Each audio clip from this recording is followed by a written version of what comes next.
Dans ce journal, nous allons revenir sur les grandes lignes, les grands moments de la réception des candidatures.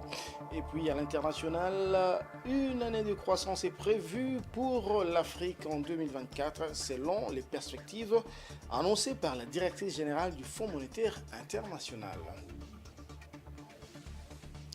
Bonsoir à tous. La Commission électorale nationale indépendante a clôturé l'opération de traitement de candidatures pour la présidentielle de 2023. Une vingtaine de candidatures ont été enregistrées. La liste provisoire sera connue le 19 octobre prochain, courant de ce mois. Et la liste définitive, ce sera le mois prochain, ce sera le 18 novembre. Alors, comment s'est déroulée l'opération? L'élément de réponse avec ce récit de Patience Lokeke. 2023 s'est clôturé officiellement le 8 octobre dernier. D'après la CENI, plus d'une vingtaine de candidats ont défilé au bureau de la CENI pour le compte de la présidentielle de 2023, dont l'unique femme, Marie-Josée Ifoku. Elle dit venir avec l'idéologie de la rupture du système de la prédation. Nous sommes à une époque ou à un temps où je pense que le peuple doit choisir une vision et non un homme. Et nous apportons une vision qui est la rupture du système de prédation par la combolisation pour la renaissance de la RDC. Parmi les candidats repris sur la liste, on retrouve aussi des candidats malheureux aux élections de 2018, entre autres Noël Tchani, Seth Kikouni, Marie-Josée Ifoku et aussi l'opposant Martin Fayoulou, qui autrefois doutait de la crédibilité de la CENI. Il a justifié le dépôt de sa candidature par la volonté de poursuivre son combat de la vérité des urnes. Ma candidature, c'est pour continuer le combat de la transparence, de la vérité des urnes. Donc nous ne pouvons pas. Aujourd'hui, le fichier électoral n'est pas connu. Je lui ai expliqué, je lui ai dit que dans l'opération au poids des duplicatables, on continue à enrôler les gens. Il m'a demandé de donner des exemples. Je lui ai donné des exemples. Il y a des gens qui sont partis sur 10 personnes. Il y a au moins 6 qui ne retrouvent pas leur nom. L'on note aussi la candidature du président de la République, Félix Tshisekedi, candidat à sa propre succession, portée par la plateforme politique Union Sacrée de la Nation. Deux anciens premiers ministres de la RDC ont également postulé. Il s'agit d'Adolphe Muzito, président du Nouvel Élan, et Matata Ponyo du LGD. Pour ces élections de 2023, il s'est aussi de signaler que le prix Nobel de la paix, Denis Mukwege, a lui aussi déposé sa candidature. Dans son discours, il a déploré le fait que le Congo enrichit toute la planète alors que lui-même n'en bénéficie pas. Alors que tout le monde déclare que l'avenir de la planète est en République démocratique du Congo, malheureusement, le Congolais, lui, vit dans des conditions inhumaines. Je crois que... Parmi de grandes affiches qui ont postulé pour l'élection de 2023, il y a notamment Moïse Katumbi, Délice Sanga, Franck Diongo, pour ne citer que cela. L'on compte aussi deux pasteurs candidats, les responsables de l'église La Louange, Abraham Galassi, qui dit être envoyé par Dieu, mais aussi Théodore Ngoyi, pasteur évangélique protestant de l'église de la Gombe. En attendant la liste provisoire de la CENI, la présidentielle du 20 décembre aura lieu le même jour que les élections législatives et provinciales. Élection présidentielle, tir croisé entre les candidats présidents de la République, Félix Tshisekedi et Denis Mukwege. Samedi 7 octobre, revêtu de sa casquette de candidat lors du dépôt de sa candidature, le président Tshisekedi n'a pas raté l'occasion de répondre à certains de ses challengers. Il a mis en garde les Congolais contre les candidats de l'étranger, je cite. La réponse de Mukwege n'a pas tardé de venir. Il a démontré dans une vidéo devenue virale combien il ne peut pas être un candidat de l'extérieur. Suivez. La bataille électorale pour les échéances de décembre 2023 donne déjà de ses couleurs. Elle s'annonce rude. Dans une série d'épis qu'il lançait devant la presse après le dépôt de son dossier de candidature, l'actuel chef de l'État congolais, Félix Tshisekedi, a mis en garde les Congolais contre certains candidats qu'il a qualifiés de l'étranger. Je disais, on va vous amener des concepts venus d'ailleurs. Des concepts comme la notion du genre. Au Congo, nous n'avons pas de problème d'orientation sexuelle. Vous reconnaîtrez ces gens-là lorsque leurs parrains vont leur donner un mot d'ordre pour se réunir, se mettre ensemble pour devenir plus forts. Mais ils vont se tromper, ils ne seront pas plus forts parce que c'est notre peuple qui est le plus fort.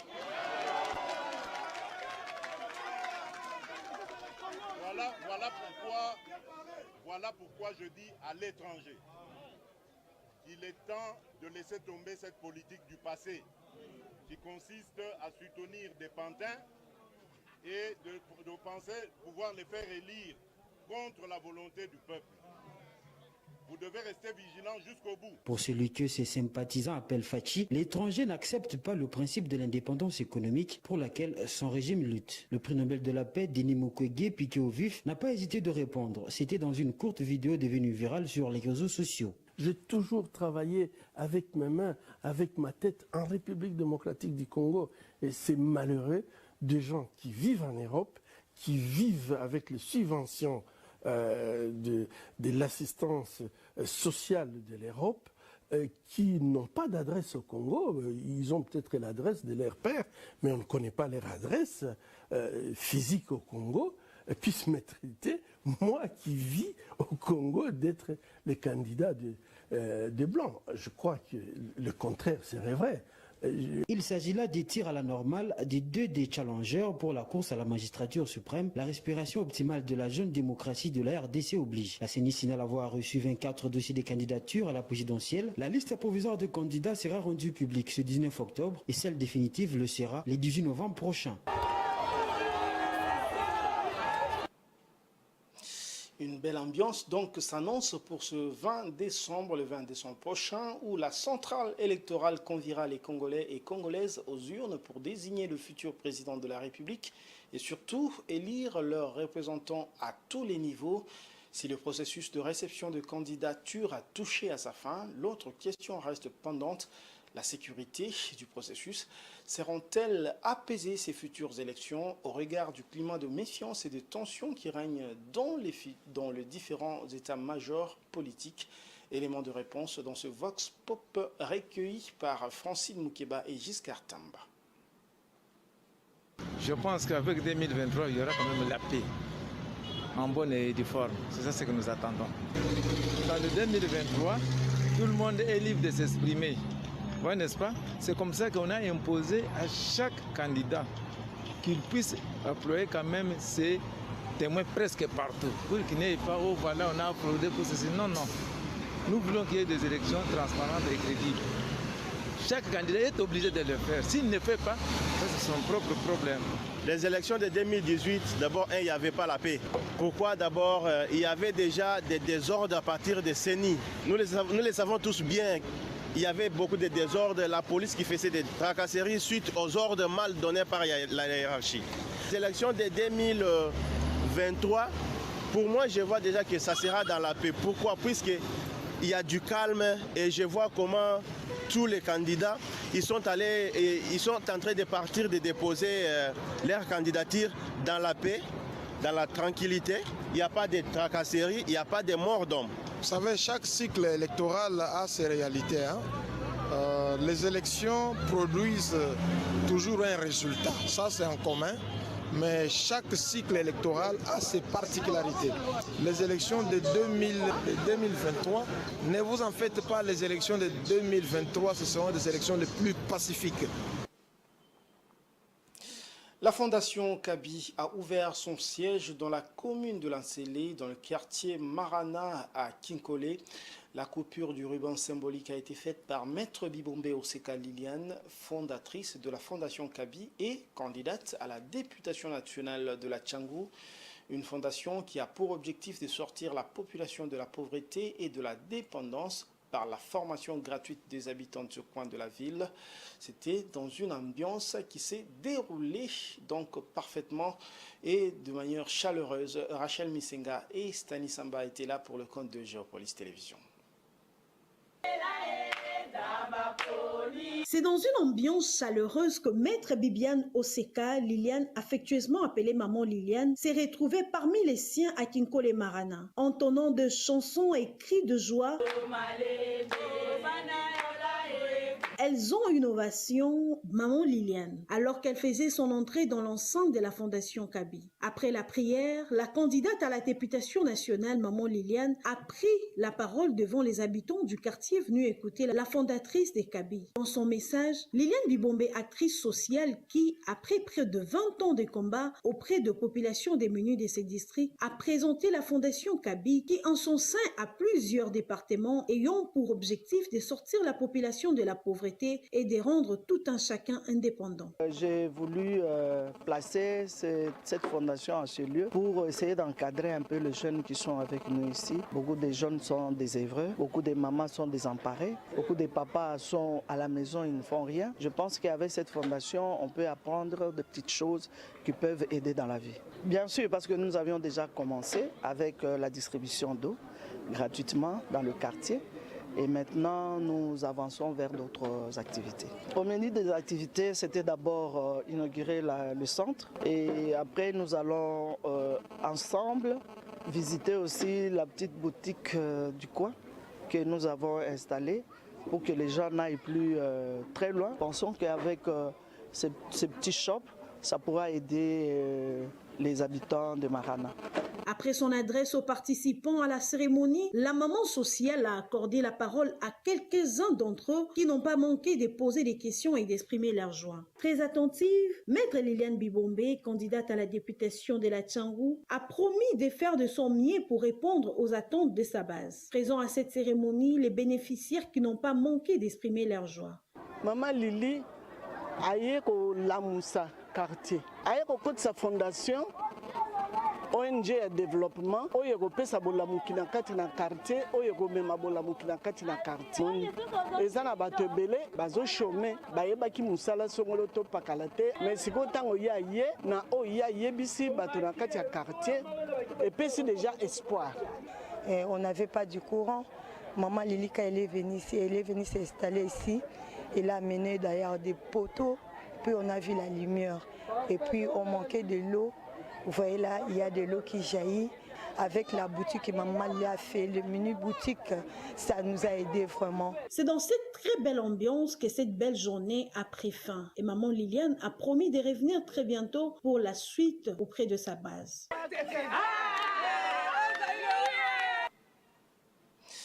Une bref dans ce journal. Après la primature et le ministère national des Finances, les députés provinciaux ont assiégé ce lundi 9 octobre la cité de l'Union africaine pour réclamer 9 mois d'arriérés de leurs émoluments, avec l'espoir que leurs cris d'alarme seront entendus par le premier citoyen de la RDC. Je cite le président Félix Tshisekedi.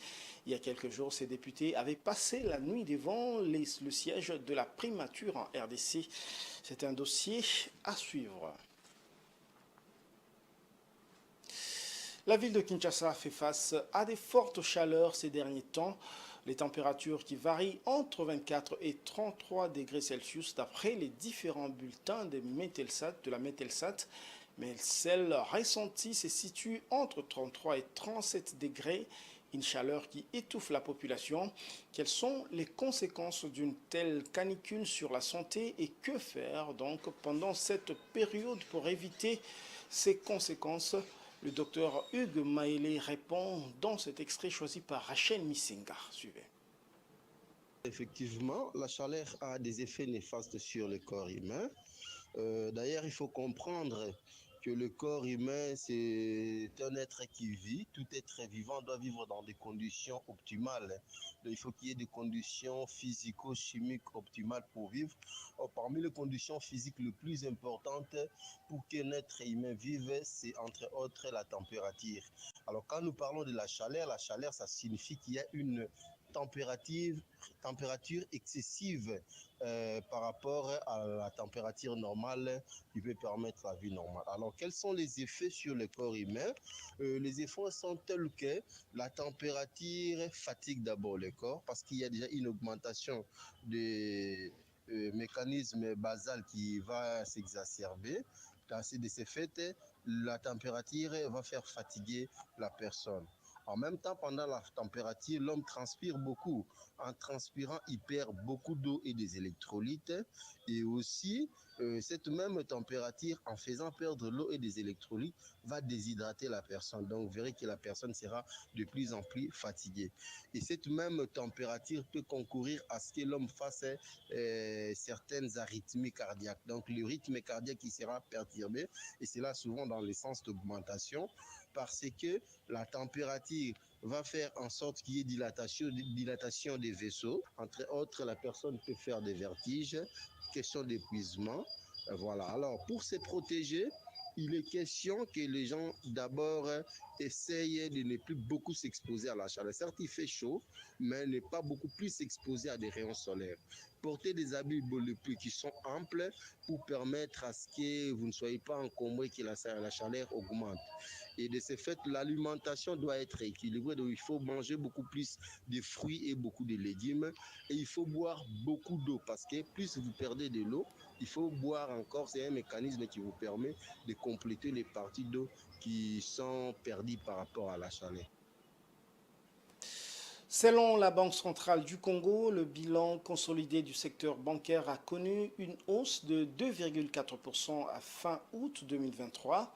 La structure de dépôt a été dominée par les dépôts de ménages et les entreprises privées qui ont représenté respectivement 32,4% et 31,8% du total. Jojo Moulamba.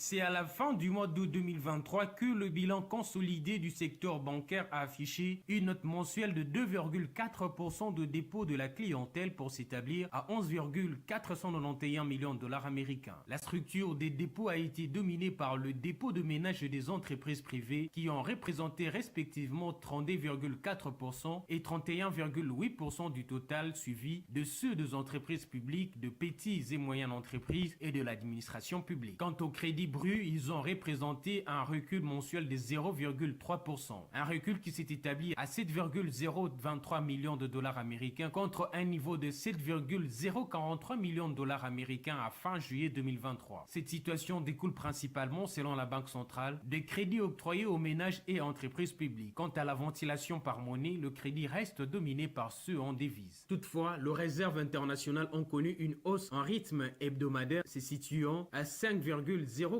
milliards de dollars américains au 22 septembre 2023. C'est un niveau record jamais atteint par la République démocratique du Congo depuis la reprise de la coopération structurelle avec les institutions de Bretton Woods en 2002. Le rassemblement des léopards a débuté ce lundi 9 octobre à Alicante en Espagne. Un premier groupe des joueurs est arrivé le matin tandis que les autres sont attendus pour le soir. La première séance d'entraînement s'est déroulée à 17h heure locale. Les léopards se rassemblent pour préparer les rencontres amicales contre la Nouvelle-Zélande le vendredi 13 octobre et contre l'Angola, ce sera le mardi 17 octobre. L'actualité, c'est également en dehors des frontières congolaises. Place à la page internationale.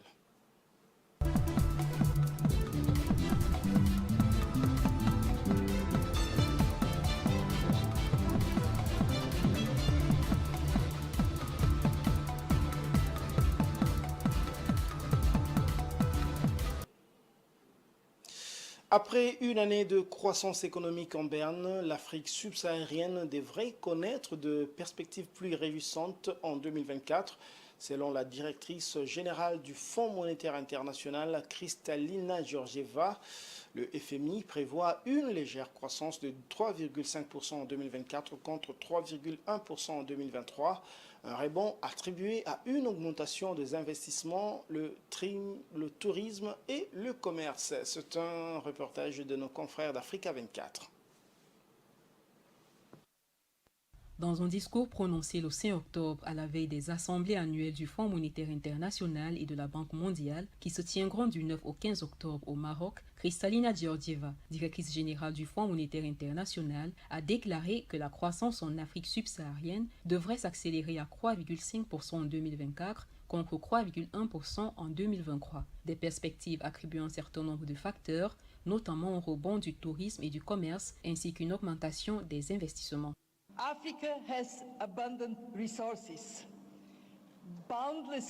L'Afrique dispose de ressources abondantes, d'une créativité et d'une énergie illimitée.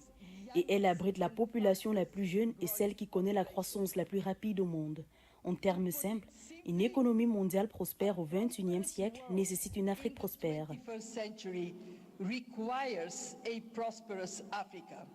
Les conditions de croissance restent cependant insuffisantes pour réduire l'extrême pauvreté. Selon la Banque mondiale, l'Afrique subsaharienne concentre 60% de l'extrême pauvreté mondiale avec 390 millions de personnes concernées. Pour endiguer le fléau d'ici la fin de la décennie, chaque pays de la région devrait connaître une croissance économique annuelle de 9%, une barre assez élevée pour des pays dont la croissance du revenu par habitant ne sera que de 1,2% en 2024. Africa also makes the strongest case for building economic resilience.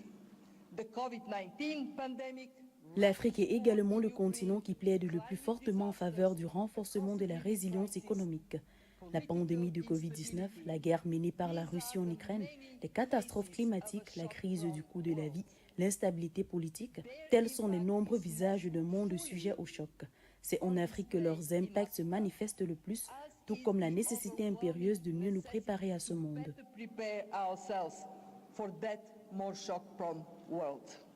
La directrice générale du FMI note toutefois que des progrès ont été réalisés dans la réforme des économies d'Afrique subsaharienne, de nombreux pays ayant pris des mesures pour améliorer leur gestion budgétaire et leur environnement des affaires. Si les perspectives pour l'année 2023 sont prometteuses, le FMI avertit que certains défis doivent encore être relevés, l'inflation et l'insécurité alimentaire.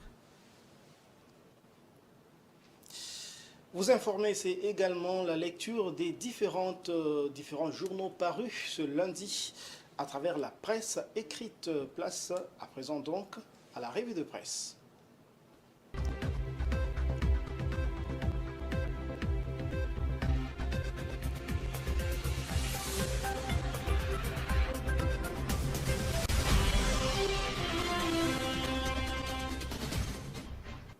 Et pour épulcher les différentes publications parues ce lundi 9 octobre, nous recevons ici sur ce plateau Blest Kouzola. Bonsoir Blest. Bonsoir Patrick Ilunga. On va commencer déjà avec ce premier titre présidentiel 2023. Félix Tshisekedi opte pour l'indépendance économique.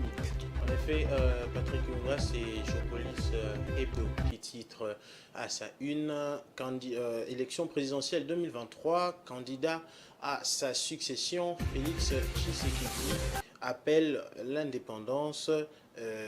à l'indépendance économique sous les signes RDC.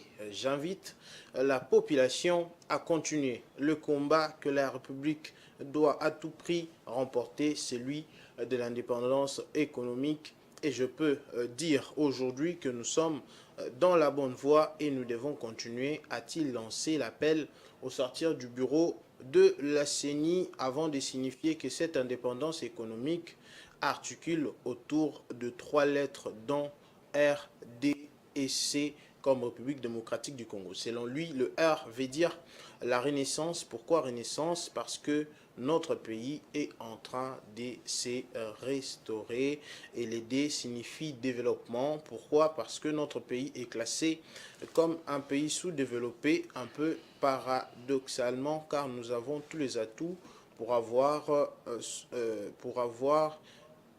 allais-je dire, un des pays les plus développés du monde. Enfin, le C de la RDC est compris comme crédibilité. Aujourd'hui, nul ne peut sous-estimer la RDC à retrouver sa crédibilité sur la scène internationale et les preuves sont palpables. Voilà pour ce sujet qui touche à l'élection, mais autre chose, le général Nombi réapparaît. En effet, Patrick Ilunga, c'est Congo News qui titre ce matin qui est derrière Corneille Nangaa et John Numbi. Alors que la Commission électorale nationale indépendante CENI a clôturé le dimanche 8 octobre les dépôts des dossiers des candidats à la présidence de la République, l'attention des Congolais semble être détournée par cette vidéo du général John Numbi, ancien inspecteur général des forces armées de la République démocratique du Congo. Le jour où l'actuel locataire du Palais de la Nation, a déposé sa candidature pour solliciter un second mandat auprès de ses compatriotes. Le général John Numbi a posté une vidéo dans laquelle il s'en prend directement au successeur de Kabila, des propos haineux qui ont traversé la toile, bien évidemment, ces week-ends par rapport à son intervention. Voilà, on va terminer avec cet autre sujet. Le député national Edouard Mwanga Chouchou, officiellement condamné. En effet, c'est plutôt la prospérité qui le titre. Le sort scellé à la haute cour, Mwanga Chouchou condamné à mort.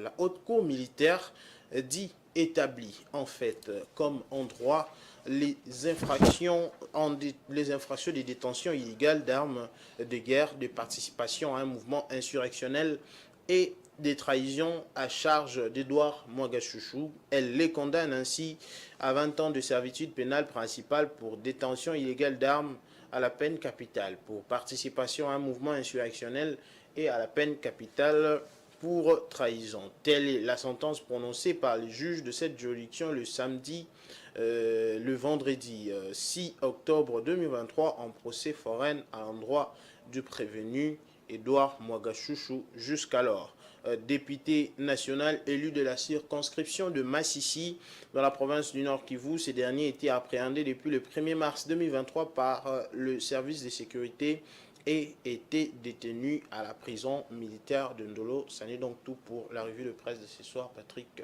Ilunga. Voilà, merci Blaise Kouzola. C'est donc la fin de cette revue qui a été présentée par Blaise Kouzola.